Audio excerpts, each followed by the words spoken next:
इस दीवार पर लिखा है, वो सारे सवालों के जवाब उस बंद दरवाजे के पीछे छिपे हैं।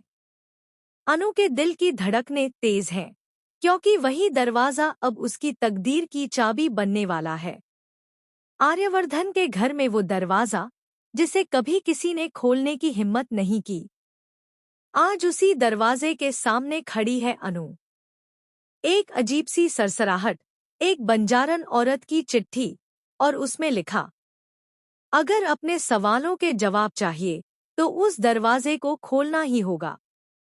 अनु कांपते हाथों से दरवाजे की कुंडी पकड़ती है, और जैसे ही वह दरवाजा खुलता है, कमरे की हवा थम जाती है।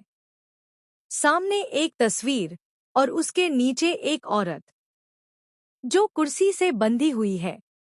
उसके बालों से चेहरा ढका हुआ, पर उसकी मौजूदगी से कमरे में सिहरन दौड़ जाती है। वो औरत कौन है? क्या वो वही है, राजनंदनी, अनु का ही दूसरा रूप, उसका अधूरा अतीत? अनु की सांसें रुक जाती हैं। कमरे की लाइटें जलने बुझने लगती हैं, और तभी पीछे से एक साया आता है।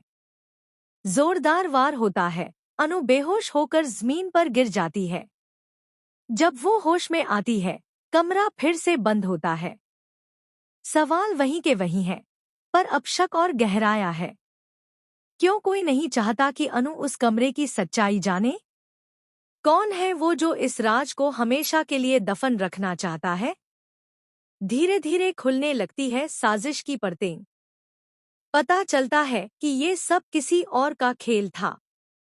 वो कोई और नहीं, आर्यवर्धन की माँ है। वही औरत जिसने अपनी ही बहू, आर्यवर्धन की पहली पत्नी राजनंदिनी को मौत के हवाले कर दिया, और उस गुनाह का इल्जाम लगा दिया अपने ही बेटे पर। अब इस घर में लौट कर आई है अनु, उसी आत्मा की परछाई बनकर जो न्याय चाहती है। अब वही साया, वही आत्मा, उसी घर की दहलीज पर न्याय की मांग करेगी। अनु अब सिर्फ एक औरत नहीं, बल्कि उस अधूरी कहानी का जवाब बन चुकी है।